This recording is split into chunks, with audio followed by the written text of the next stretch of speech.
안녕하세요. 국뽕투어 여행자입니다. 구독과 좋아요 부탁드립니다. 오늘의 국보는 국보 제111호 안양초상입니다. 지난주 영주 소수서원 안에 있는 국보입니다. 많은 시청 부탁드립니다.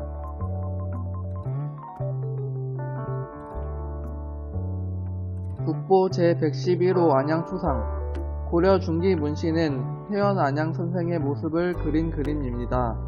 안양 선생은 원나라에 여러 차례 오가며 우리나라에 성리학을 최초로 도입하여 연구하였으며 서막전이란 장학기금을 마련하여 국학 진흥에도 힘썼습니다. 화촉 상단에는 아들 안우기가 쓴 찬문이 있으며 하단에는 안양 선생의 반신상이 그려져 있습니다. 머리에 평전건을 쓰고 홍포를 입고 있으며 붉은 선으로 얼굴의 윤곽을 나타내었습니다. 옷 주름은 굵기의 변화가 없고 음영 없이 간략하게 처리하였습니다. 그림은 1318년 고려 충수왕이 학교를 세운 안양 선생의 공을 치하하여 영정을 그려 문묘에 봉안하고 고향에 제사를 올리게 하였습니다. 이때 흥주수 채림이 한 본을 더 모사하여 향교에 봉안하였습니다. 왼쪽 사진은 필자가 직접 촬영한 국보 제111호입니다. 향교에 봉안된 영정은 1457년 부사 이보흠이 금성대군과 함께 영모 사건을 일으킨 후 부가 폐지되자 이후 주세붕이 대군동 서원을 세우면서 안양 선생의 후손 안정이 모시고 내려와 1543년 문성 궁묘에 봉안하였습니다. 이후 영정이 오래되어 낡아 1559년 당대 최고의 화원인 이불해로 하여금 모사하게 하였습니다. 이 그림은 고려시대 초상화가 드문 상황에서 고려시대 양식을 살필 수 있는 중요한 작품으로 평가됩니다. 왼쪽 사진은 필자가 직접 촬영한 국보 제111호입니다.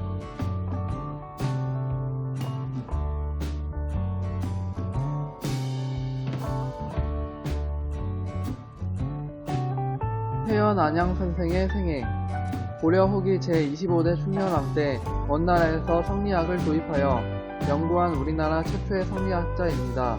본가는 수능, 자는 사원, 호는 태연입니다.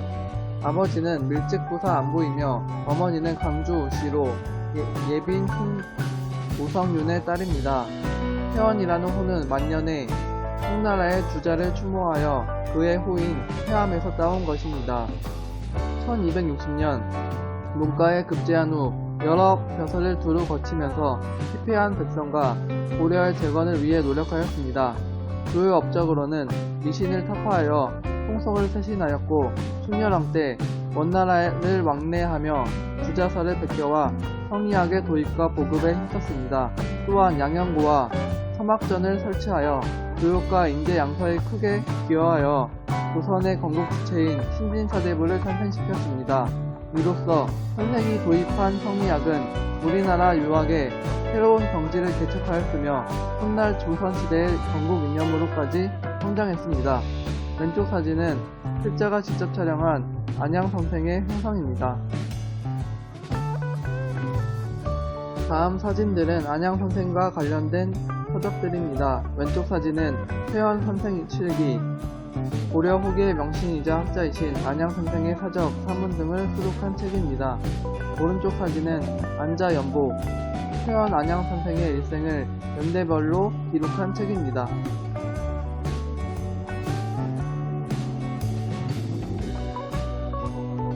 다음은 유교의 근본 이념에 대해 설명하겠습니다. 우주관. 유교에서는 모든 자연 현상은 그 본질을 반영하고 있으며 인간도 자연의 한 부분이라고 하였습니다. 자연의 도덕성이야말로 모든 현상을 가능하게 하는 근거라 하고 자연의 도덕성을 추상화하여 태극의 개념을 제시하였습니다. 인간관. 유교에서는 인간을 중시하였습니다. 자연 자체나 인간이 죽은 후의 내세에 대한 관심은 별로 없으며 오로지 인간이란 무엇이고 인간이 현실 속에서 어떻게 스스로를 완성시켜 갈 수 있는지 또 현실 속의 자신의 모습을 어떻게 반영하는 것이 옳은가 하는 실천 위주의 인간관에 대한 문제를 중시하였습니다. 윤리관, 유교에서는 인간 사회에서 인간과 인간 사이의 관계성을 중시하였습니다. 이것이 바로 윤리와 도덕 규범으로 나타났으며 부모에게 효도하고 나라에 충성하며 부부가 서로 사랑하고 존경하며 어른과 어린이가 질서를 지키고 벗을 믿어 의리를 지킴을 중요한 가치로 삼았습니다. 정치관, 유교에서는 국민을 나라의 근본으로 민생 문제 해결을 그 이상으로 삼았습니다.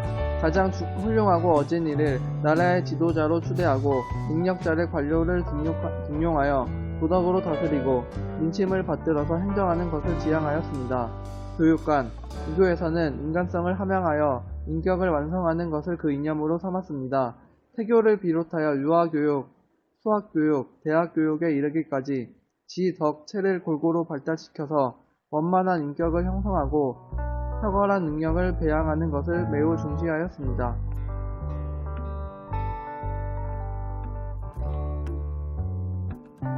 유교의 전개, 우리나라의 유교 사상이 처음 전래된 시기는 삼국시대 이전으로 추정됩니다. 예로부터 우리나라와 중국은 여러 형태로 교류하였으며 한 문자가 전래된 시기와 전후한 대에 걸쳐 유교의 수입은 더욱 증가하였습니다. 삼국시대와 통일신라 시대에는 유교의 경정을 근본으로 이를 해석 응용하였고 중국의 대표적 세 사서인 사기, 한서, 후한서를 통해 중국 전통 문화를 이해하였습니다. 고려시대에는 그러한 전통과 더불어 문장을 중시하여 시가와 문장의 발달을 보게 되었습니다. 고려의 과거 제도는 이를 더욱 성행하게 한 계기가 되었으며 고려 후기에 와서는 남송의 주의가 새롭게 정립한 신유교인 주자학을 수용함으로써 조선의 유교 입국에 중추적인 역할을 하게 되었습니다.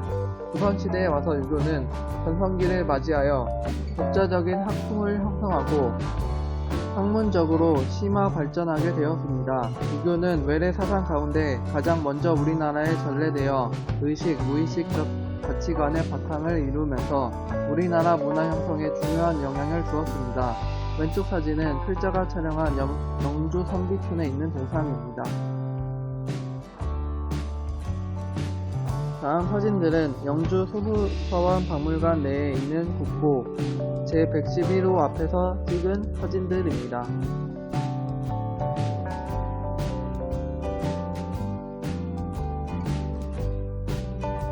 다음 사진들은 필자가 소수서원을 돌아다니며 촬영한 사진들입니다.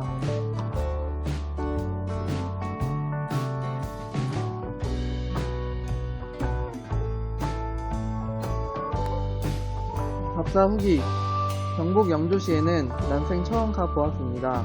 소수서원이라는 유적이 깊은 곳에 오게 되어 맑은 공기를 맡으며 구석구석 돌아다녔습니다. 소수서원과 더불어 선비촌, 소수서원 박물관을 다 가봤는데 가까이 다 붙어있어 좋았습니다. 소수서원 내에 국보가 있다고 하여 신기한 마음에 국보가 어디에 있을까 생각하면서 돌아다녔는데 박물관 내에 있었습니다. 박물관 내에 들어가 보니 갓 초등학생이 된 학생들이 선생님을 따라온 것 같은데 설명에 잘 따르는 것을 보고 제가 기분이 좋았습니다. 다만 혼자서 답사를 오게 되니 촬영이 쉽지 않았고 휴대폰 배터리가 다 닳게 되어 소수서원 다음 답사 때 폰이 꺼져 매우 당황스러웠습니다. 동영상을 촬영하다 보니 배터리가 금방 닳았는데 다음 답사 때부터는 보조 배터리가 반드시 필요하다는 것을 깨달았습니다. 소수서원은 세계문화유산으로 최근에 선정되었는데 그 선정은 매우 당연하다고 생각이 들었습니다. 정말 답사를 통해 많은 것을 느끼고 답사를 마칩니다. 다음 주에도 많은 구독과 좋아요 부탁드립니다.